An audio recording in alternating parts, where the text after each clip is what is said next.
बिस्मिल्लाहिर्रहमानिर्रहीम। एक्सरसाइज 6.6 है जी, math class 9th है। क्वेश्चन नंबर 1 है, angle of elevation of the top of the flag post from the point on the ground level is 40 metre away from the flag post is 60 degree, find the height of the post.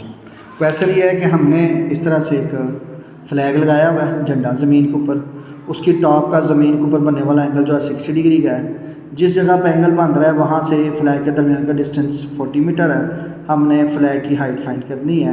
इसको हम थोड़ा सा इस तरह से late कर लेते हैं स्टेटमेंट में। एंगल ऑफ एलिवेशन हमारा आ रहा है 60 डिग्री, डिस्टेंस जो आ रहा है वो 40 मीटर का आ रहा है, और हमने height of post find BC जो हमने फाइंड करनी है।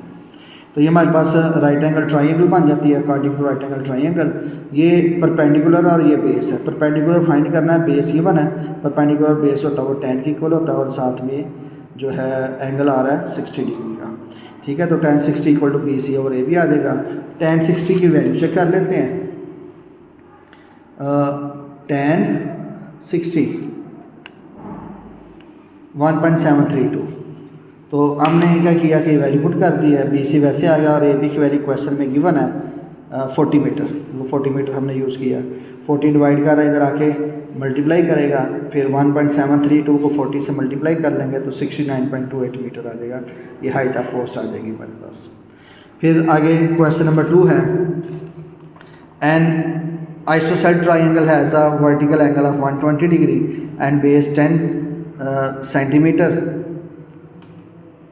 Long, find the length of its altitude.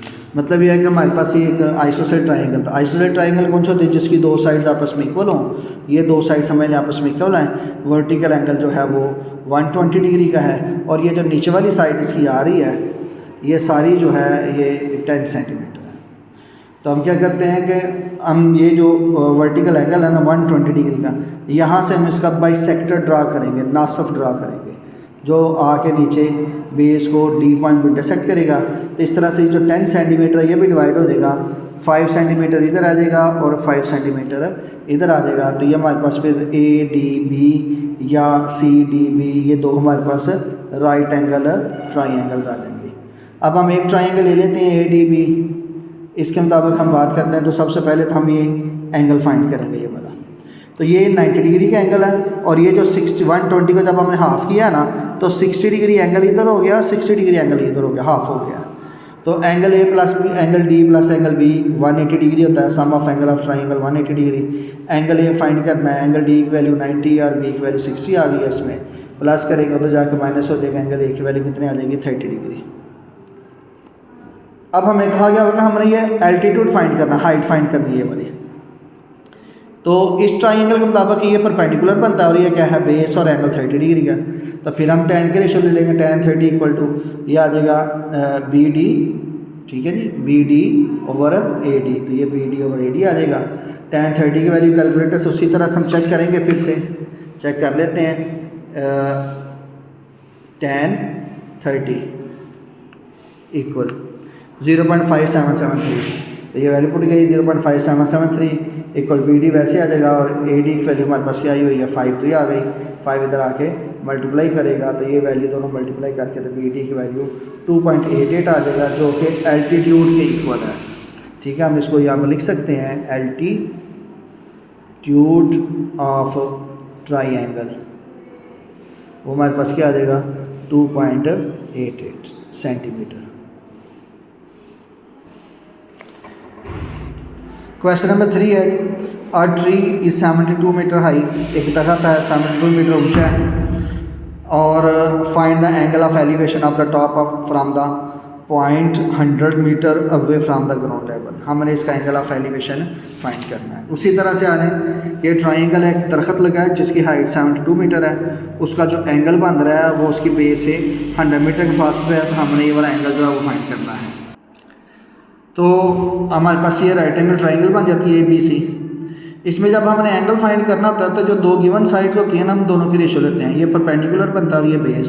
तो परपेंडिकुलर बेस होती है वो tan की इक्वल होती है। हमने इस एंगल A को थीटा की इक्वल ले लिया हुआ है, ये मेंशन किया हुआ है। Angle of elevation angle A equal to theta, ऊपर सारी वैल्यूज भी लिखी गई हैं। तो tan थीटा इक्वल आ जाएगा BC ओवर AB। हमने चूँकि थीटा फाइंड करना है, ये कुछ भी नहीं है, थीटा फाइंड करना है। tan इधर आके tan इनवर्स हो जाएगा। BC की वैल्यू 72 है और AB की वैल्यू 100 है। तो जब हम इसके 72 को 100 पे डिवाइड करेंगे तो tan इनवर्स 0.72 आ जाएगा। अब हम कैलकुलेटर से करेंगे, ये कैलकुलेटर आ गया। जब इनवर्स की वैल्यू फाइंड करनी है तो सबसे पहले ये tan का बटन प्रेस करना है, शिफ्ट का फिर tan, फिर आगे वैल्यू लिखनी है 0.72, तो आपने इक्वल प्रेस करना है तो ये 35.75 जो है इसका आंसर आ जाएगा, हमारे पास एंगल ऑफ एलिवेशन आ जाएगा। उसके बाद क्वेश्चन नंबर 4 है,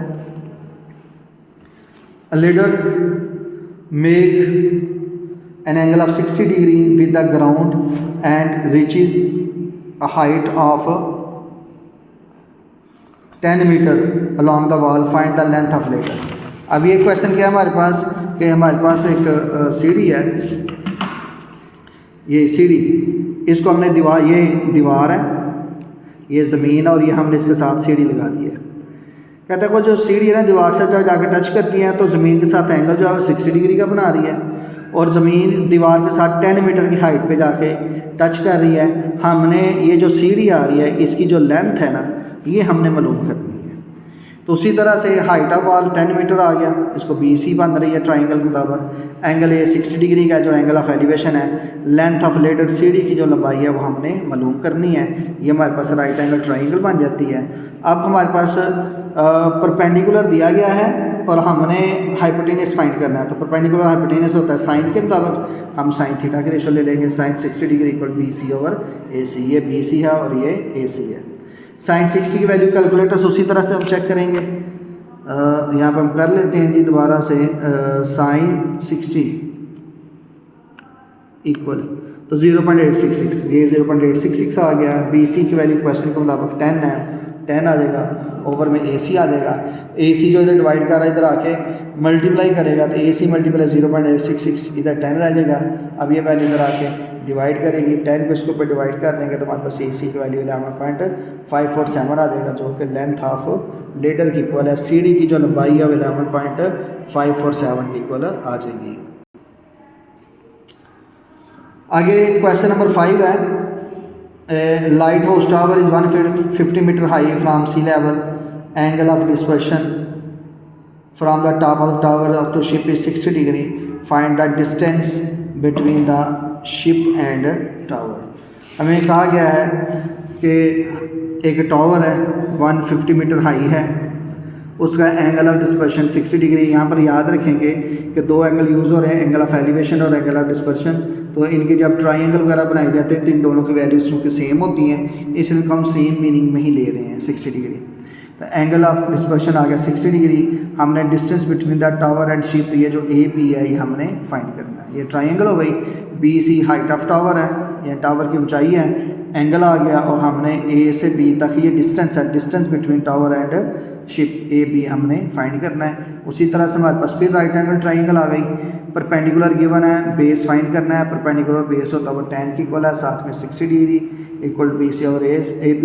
tan 60 की वैल्यू हमने पहले भी फाइंड की थी, 1.732 आती है। BC की वैल्यू क्वेश्चन के मुताबिक 150 है, वो आ जाएगी ओवर AB आ जाएगा। AB डिवाइड करा इधर आके मल्टीप्लाई करेगा, फिर ये वैल्यू इधर मल्टीप्लाई कर इधर आके डिवाइड हो जाएगी। 150 को 1.732 पे डिवाइड करेंगे 80.60 आ जाएगा, हमारे पास AB की वैल्यू आ जाएगी। और AB क्या था, distance between the tower and ship था, यानी कि टावर और शिप के दरमियान का ये जो डिस्टेंस है हमारे पास 86.60 मीटर आ जाएगा।